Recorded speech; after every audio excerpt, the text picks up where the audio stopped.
this whole, when you're discussing, when you're talking about things and trying to get your point across, or trying to get a law passed or laws not passed, or trying to work out a business deal, it all does come down to conversation and how those conversations take place, and some of the verbal sleight of hand that happens during those conversations. There is an author that we feature every now and then. His name is Robert Wilson.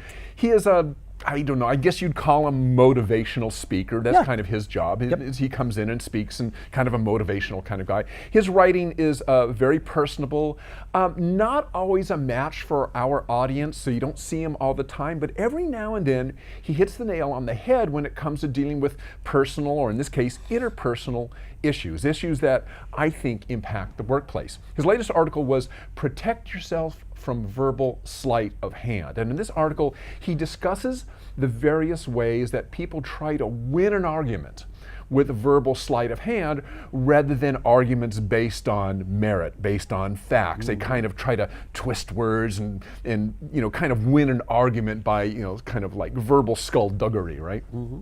It's a word that doesn't get used enough. Skullduggery. Skullduggery. Skullduggery. Love it. That and the word vamp. Skullduggery and vamp. You just got to use those two words. A vampy skulldugger. Skulldigger.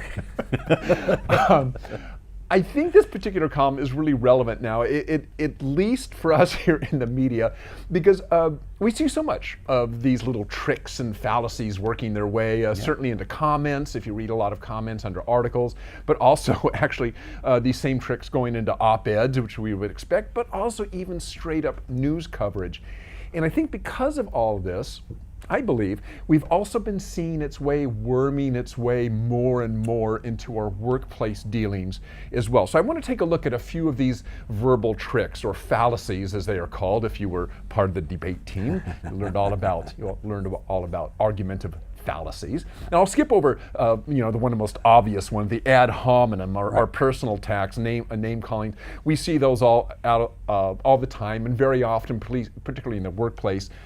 Ad hominem attacks come out of frustration. I mean, you're trying to hash out something. You're trying to get your design idea across, your customer service idea across, and you're getting frustrated, and you call the other person an idiot, or you call their ideas an idiot. And we all do that. We understand that. Sure, but it's a little. It's sometimes more complex than that. It's also kind of like, well, you're this, so your idea is that. Like you're a man, so you can't know what that is. Right? Well, what is that? The ad hominem attack is underneath.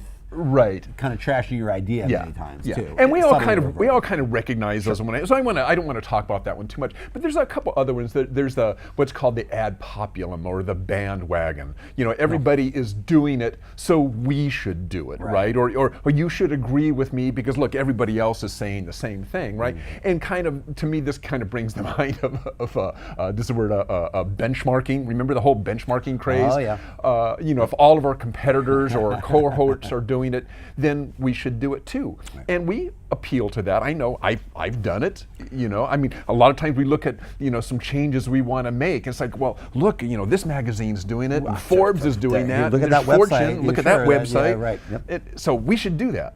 And I'm certainly guilty of that. But that's not really a way that you should be arguing. Another fallacy is cherry picking, or is sometimes called card stacking. This is where the proponent of an idea will omit key information in order to slant a position in his or her favor.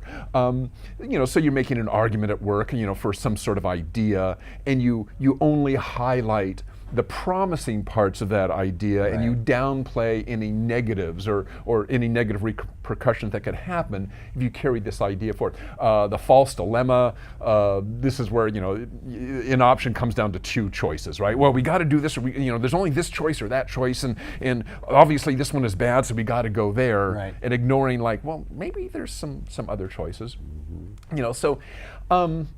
So when I think about all of these, and we could go on and on, there's straw man arguments and red herrings, and there's a million different types of fallacies.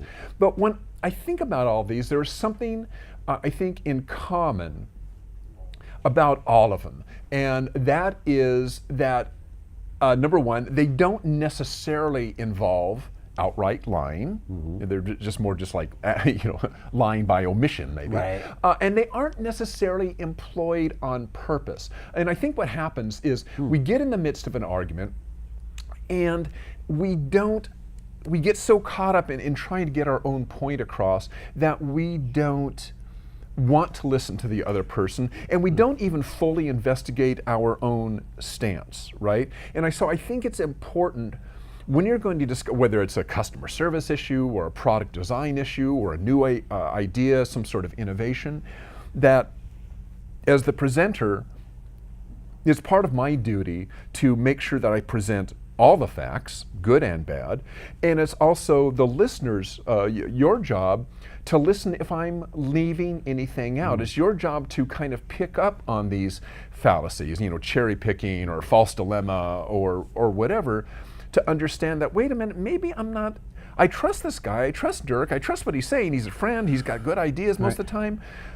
but maybe he's not giving me the whole story on purpose or not on purpose. But you've got to be aware of these problems and be willing to dig deeper when you're making these discussions. Well, I'll tell you my perspective on this is I often, maybe to my detriment, I don't often think about the bias of the person who's presenting information to me. Okay. I consider my own biases in accepting the information that's being given to me. I assume that what I'm hearing is truth. Okay. Is just I tend to do the same because thing. I can't know. I can't really know. So the first thing I do is I say, okay, what's my response to what I'm hearing? What are my own biases maybe that are preventing me from seeing the validity or pushing back on this in some way? And then maybe I will start to say, all right, well, in addition to that, is there a bias coming at me that I'm not aware of that I need to be thinking about as well? But I think about myself first. Okay. Well, I think that's good, and that actually, I think that opens up kind of a couple key things I think everybody has to remember, is that everybody is right sometimes. Yes. And the corollary is everybody is wrong sometimes. Yeah. So that means me, that means you, and so just because a person you admire or trust or whatever presents an idea, no matter how pretty it sounds, they could be wrong. No matter how much you trust them, they could be wrong. Well, it's more complicated than that, even. Because I think what's actually happening is everything that somebody says is both a mix of right and wrong. It's both right and wrong. Exactly, right. And there's some percentage of it, and some people may be like 99.9% wrong. But I mean, there's something in there, almost always, there's something in there that's some truth, that's something that's reality that you can lock onto.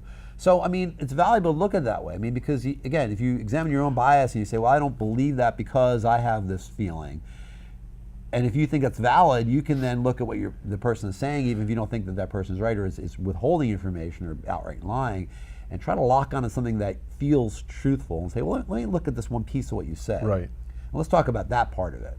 And if you can reach agreement there, again, compromise. If you can reach agreement there, you may be able to begin to broach. So, and bringing this back to your rip from the head, that's really what this comes down to, is in order to reach a compromise, both sides have to be looking for the truth in both their positions and look for, obviously, compromises, where do they overlap? If neither side is presenting all the truth, or if you aren't discerning the truth, if you aren't digging for the truth, if you aren't willing to see past these fallacies and dig in order to extract what the real truth is from both sides, then you're never going to find where those overlaps are in order to find a position from which you can compromise from. And I think, I mean, obviously we see this in government, but that's kind of a whole other thing. But we see it in business as well. Sure. I mean, in business, you say, hey, we've got a budget for $2 million to invest in a new solution. We've got this problem going on in our plant or whatever it may be. Right. And you have a team together to decide how you're going to allocate that money to try to solve the problem. And there's going to be a lot of range of options that come from that team if you do your job properly. So you need to begin to focus on what you can agree on, where that Venn diagram overlaps, and you can say, okay, here's the areas where we really think most of us agree, and then you look at that, I think, and you go from there. Yeah. Shouldn't be that complicated, but what happens is emotion gets involved. And that's the problem. Emotion gets involved. That's the problem. But if you can separate that out, you're generally in a good way to at least start to solve the problems. Good stuff there, Dirk. Yeah, Robert. I like Robert Wilson's stuff. He's a really good writer. I mean, he's a real touchy-feely kind of guy. And it doesn't always fit. It doesn't always fit, but no, he's got some good ideas. He does. He really does.